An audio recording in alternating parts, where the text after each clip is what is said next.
না না কি বলো, আমার কষ্ট হচ্ছে, শুইতে মনে চায় কিন্তু শুইতে পারি না। মা আমার শুয়ে গেলে একবার ডান দিকে ঘুরে একবার বাম দিকে ঘুরে আবার বসে যায়। এরকম করো কেন? আমার ভালো লাগে না, ঘুম আসে না, ডান দিকে ভালো লাগে না, বাম দিকে ভালো লাগে না, বসলে ভালো লাগে না, শুইলে ভালো লাগে না। এই যে তুমি তোমার অস্তিত্ব মায়ের মৃত্যুর আসার কারণে তোমার মায়ের কষ্ট শুরু হয়ে গেল। কি বলে? যদি বড় বড় ধরনের কথা যদি আল্লাহ পাক একজন পুরুষকে দিতেন, আমার তো মনে হয় পুরুষ 3 রাত ত্যাগ করে ফেলতো। ঠিক না? 3 রাত তারে কয়টা খুশি দিত তা চিন্তা করা। 1 কেজির একটা ইট একটা পুরুষের পেটে আপনি ঝুলাই দেন, দেখবেন 1 ঘন্টা পর মেজাজ এত কঠোর হবে, দিন আর রাত এক করে দেবে। সেখানে আল্লাহ পাক আমাকে আমার মায়ের পেটের ভিতরে তিনি রেখে দিলেন। আস্তে আস্তে তিনি মনে করছেন ওজন হচ্ছে আমার মায়ের। কষ্টের পরিমিতার বাড়তেই লাগলো।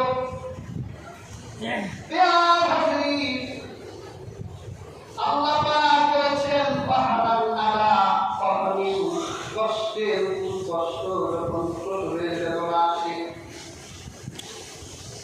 বর্তমান বিজ্ঞান বলে একজন মানুষকে যদি আপনি 45 আউন্স আঘাত দেন, তাহলে একজন মানুষ 45 আউন্স আঘাত সে সহ্য করতে পারবে। 45-এর বেশি গেলে সে মানুষ অজ্ঞান হয়ে যাবে অথবা মরে যাবে। আর আমার মা আমাকে জন্ম দেওয়ার সময় 45 নয় 55 আউন্স কষ্ট তিনি ভোগ করেছি।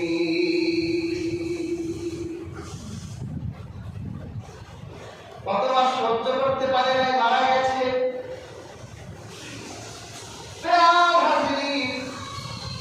যখন মাকে কষ্ট দিয়ে এই পৃথিবীতে সন্তান এসে যায়,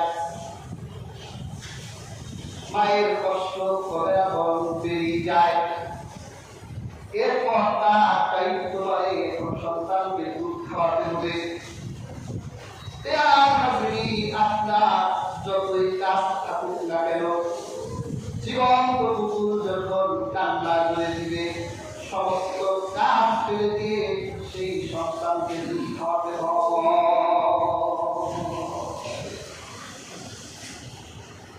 বলে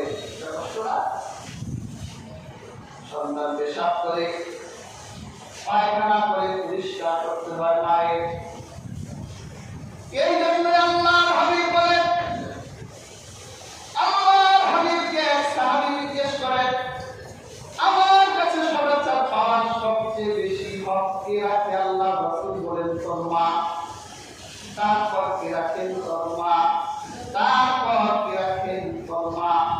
আল্লাহর হাবিব বুঝাতে চাইলেন তোর মা তোর সূচনারত্ন থেকে, তবে যেই কষ্ট সহ্য করে তোর পেছনে সময় দিয়েছেন, ধৈর্য সবর দেওয়া করেছেন, তোর সদাচার দেওয়ার ক্ষেত্রে তোর মায়ের থেকে বেশি কেউ পাবে না।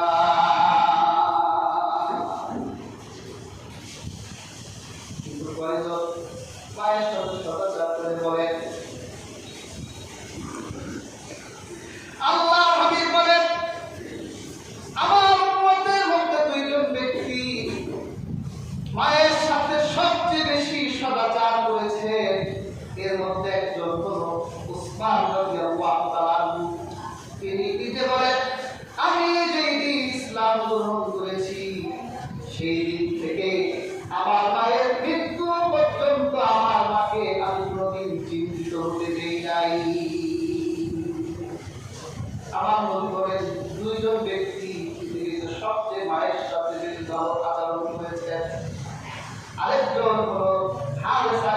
নোমান। আল্লাহর হাবিব হাদিসে বলেন, হাদিসা ইবনে নোমান তার মাকে এত ভালোবাসতেন, মায়ের চুল আঁচড়াই দিতেন, খাবারের সময় নিজের হাতে মাকে খাইয়ে দিতেন। আর যদি মা কোনো আদেশ করতে, আর সে আদেশটা যদি তার শুনতে না পেতেন, তাহলে মাকে আরেকবার বলতেন না, মা আপনি কি বললেন, বরং মা যখন উঠে চলে যেতেন, মায়ের সাথে বসা কাজদের জিজ্ঞেস করতেন, আমার মা কি বললো, আমার মা কি আমাকে আদেশ করলো, কি বলেন তো, আমার মা কি আবাদ ছিল।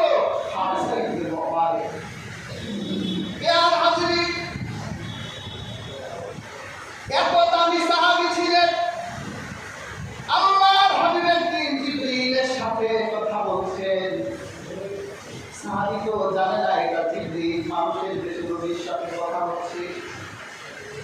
হামজা ইবনে নোমান আল্লাহর হাবিবের পাশ দিয়ে যাওয়ার সময় আমার রহমতের নবীকে সালাম দিলেন। হযরত জিবরিল জবাব দিলেন। আল্লাহর হাবিব জিবরিল চলে যাওয়ার পর হামজা ইবনে নোমানকে বলে, হে হামজা, তুমি কি জানো কাকে সালাম দিয়েছো, আর তোমার সালামের জবাব কে দিয়েছে? হামজা ইবনে নোমান বলেন, কাকে সালাম দিলাম? আল্লাহর হাবিব বলে, তুমি জিবরিলকে সালাম দিয়েছো। সুবহানাল্লাহ। আর স্বয়ং জিবরিল তোমার সালামের জবাব দিয়েছে। সুবহানাল্লাহ।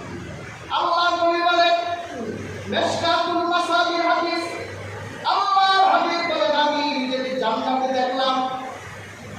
আল্লাহর রাসূল স্বপ্নে নিজেকে জান্নাতে দেখলেন। রাসূলুল্লাহ বলেন, ফাসামিতু ফিহা কিরাআ, আমি জান্নাতে আল্লাহর কোরআনের তেলাওয়াত শুনলাম। সুবহানাল্লাহ। জান্নাতের ভিতরে আল্লাহর কোরআনের তেলাওয়াত শুনলাম। জিজ্ঞেস করলাম, ও ফেরেশতা, জান্নাতের ভিতরে কোরআন তেলাওয়াত করছে কি? ফেরেশতারা বলে, জান্নাতের ভিতরে কোরআন তেলাওয়াত করছে নোমান, হামজা ইবনে নোমান। সুবহানাল্লাহ। আল্লাহর হাবিব বলে, জান্নাতের ভিতরে হামজা ইবনে নোমান কোরআন তেলাওয়াত করছে। ফাযাকালবি এই কথাটা তিনবার বললেন। ভালো কাজের প্রতিদান, ভালো কাজের পুরস্কার এইরকমই হয়। কেন? ওয়াকানা আবাররান নাস বিউমিহি, কারণ সে এই পৃথিবীতে সবচেয়ে বেশি ভালো আচরণ করতো তার মায়ের সাথে।